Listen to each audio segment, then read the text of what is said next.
if you look at the fact that 50% of the stories of the Quran take place in Africa, and if they don't take place in Africa, a lot of the stories have significant African characters in them, such as Suleiman's wife Bilqis, who comes from East Africa to Jerusalem to visit him, or Prophet Ibrahim's wife Hajar, who's also ancient Egyptian, that marries him and settles in Mecca later on. Those that kind of signifies that Africa has a place in Islamic history. And then looking at figures in the Quran themselves. So I looked at, for example, Adam, Musa, and Isa, just as case studies. Adam is Abul Bashar, the father of humanity. Allah, when speaking about the creation of Adam, the famous verse that we always talk about is Inni ja'ilun fil ardi khalifa. We're placing a representative on the earth, etc., etc. There's also another verse in the Quran where Allah says, Inni khaliqun basharun min salsalin min hama'in masnun. I'm creating a man from black mud that was molded into shape. To understand the Quran, you have to go to the tafsir.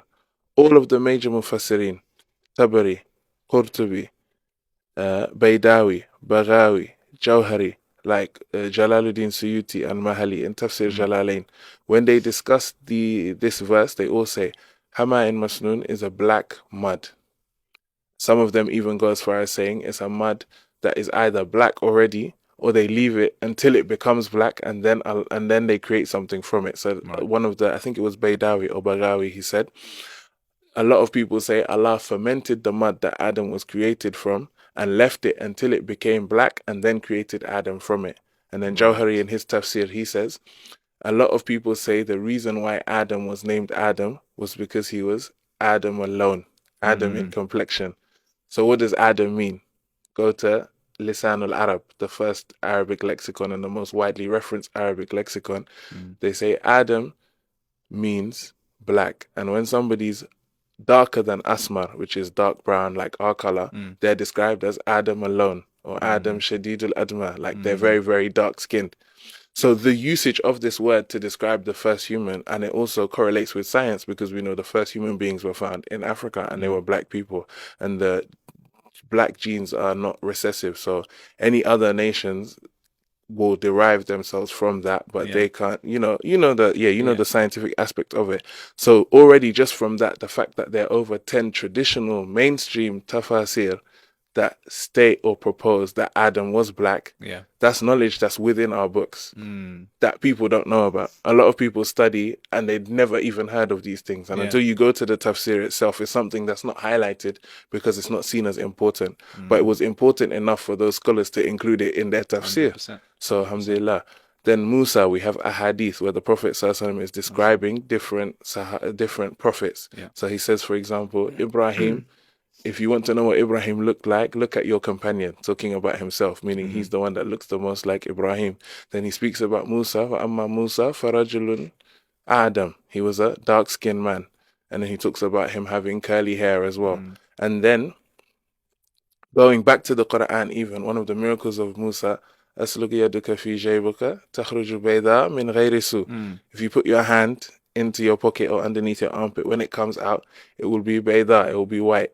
If he wasn't non-white in the first place, that wouldn't have been a miracle. And so when you look at the tafsirs, Tabari says, وَأَمَّا Musa فِيمَا ذَكَرْ لَنَا كَانَ Adam. Musa was, according to what we were told, Adam in complexion, the same as the original Adam. He was a black man. And so his changing color, his hand changing color was made a miracle for him. And all of the other mufassirin, when they talk about this ayah, they say the same thing. And then they quote some of them, the hadith of the Prophet ﷺ talking about him to confirm this.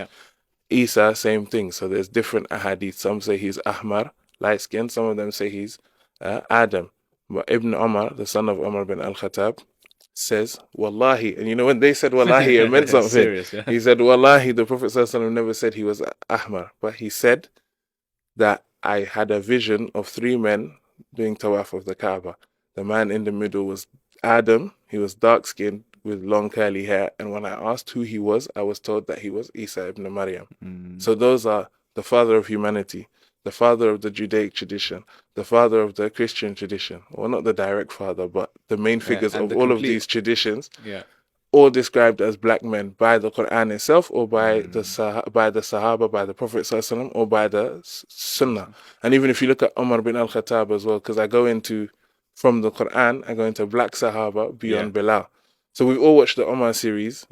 Omar series looks, if you look at it, Omar looks like, you know, what your stereotypical light-skinned Arab person would look like.